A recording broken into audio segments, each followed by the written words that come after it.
बिस्मिल्लाहिर्रहमानिर्रहीम। Dear students, आज हमारा लेक्चर है न्यूटन्स लॉज ऑफ मोशन।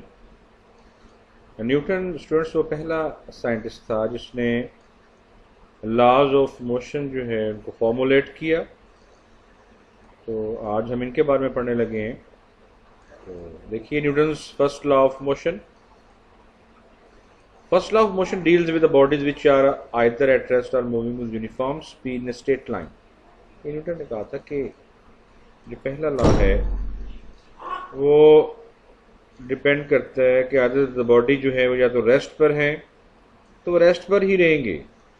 अगर वो मूव कर रहे हैं कांस्टेंट वेलोसिटी के साथ तो फिर वो कांस्टेंट वेलोसिटी के साथ मूव करते रहेंगे जब तक कि उनके ऊपर कोई अनबैलेंस्ड फोर्स एक्ट ना करे। अब ये बच्चों हमारी रोज़मर्रा की एग्जांपल्स में शामिल है कि एक मूविंग बॉडी जो है वो खुद ब खुद रेस्ट पर नहीं आ सकता, ठीक है, उस पर कोई ना कोई फोर्स लगेगी तो वो वापस आता है। तो देखिए ज़रा इसकी statement. A body continuous in state of rest are of uniform motion in a straight line provided no net force act on it।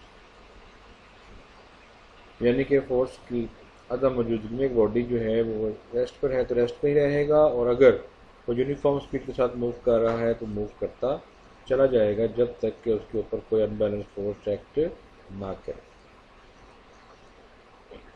अब देखिए, since Newton's first law of motion deals with the inertial property of matter, therefore Newton's first law of motion को हम law of inertia भी कहते हैं। अब बच्चों हमने जो है कल जब inertia पढ़ा था लास्ट लेक्चर में, तो हमने ये कहा था कि देखिए बस जो है अगर बस शार्प टर्न लेती है तो आप एक तरफ सारे झुक जाते हैं, आउटवर्ड मूव करते हैं, किस वजह से? इनर्शिया की वजह से। और अगर बस जो है चलते ही बस अचानक ब्रेक लगाती है तो क्या होता है? आप खड़े हुए हैं तो एकदम जो है वो आप जो है आपको झटका लगता है फॉरवर्ड की तरफ, आप फॉरवर्ड की तरफ आगे की तरफ झुक जाते हैं, गिर जाते हैं। वो क्यों है? It is because the upper part of the body tend to continue the motion. क्योंकि अपर पार्ट जो है वो आपका उसी स्पीड के साथ मूव करने की कोशिश करता है जो ब्रेक लगाने से पहले था। While lower part of the body is in contact with the bus stop with it. क्योंकि बस रुक चुकी है तो लोअर पार्ट जो है वो बस के साथ रुका, लेकिन अगला पार्ट आपका ऊपर वाला हिस्सा जो है वो आगे जाने की कोशिश कर रहा होता है। Hence they fall forward. अब बच्चों आएगा सेकेंड लॉ की तरफ। सेकेंड लॉ को हम लॉ ऑफ एक्सेलरेशन भी कहते हैं। अब इसकी स्टेटमेंट देखिए। When a net force acts on a body it produces acceleration the direction in the body in the direction of the net force. जब भी आप फोर्स लगाते हैं तो एक्सेलरेशन प्रोड्यूस होगा और एक्सेलरेशन किस तरफ जाएगा? The direction of net force. The magnitude of this acceleration is directly proportional to the net force acting on the body and inversely proportional to its mass. अब देखिए यहाँ पर हम इस लॉ को मैथमेटिकल फॉर्म में ऐसे लिख सकते हैं। अगर हम कहते हैं कि फोर्स एफ जो है वो प्रोड्यूस कर रही है acceleration body of mass M, then mathematically हम कहते हैं कि ए डायरेक्टली प्रोपोर्शनल टू क्या है? एफ के। जबकि ये ए जो है यही है एक्सेलरेशन जो है it is inversely proportional to किसके है? मास के। दोनों को हमने कंबाइन कर दिया तो A proportional to F over M आ गया। F is equal proportional to आ जाएगा एम में। अब यहाँ पर जब भी हम प्रोपोर्शन ख़त्म करते हैं तो बेटे हम किसी न किसी कांस्टेंट के साथ मल्टीप्लाई करते हैं। तो यहाँ पर के जो है ये कांस्टेंट ऑफ प्रोपोर्शनैलिटी है।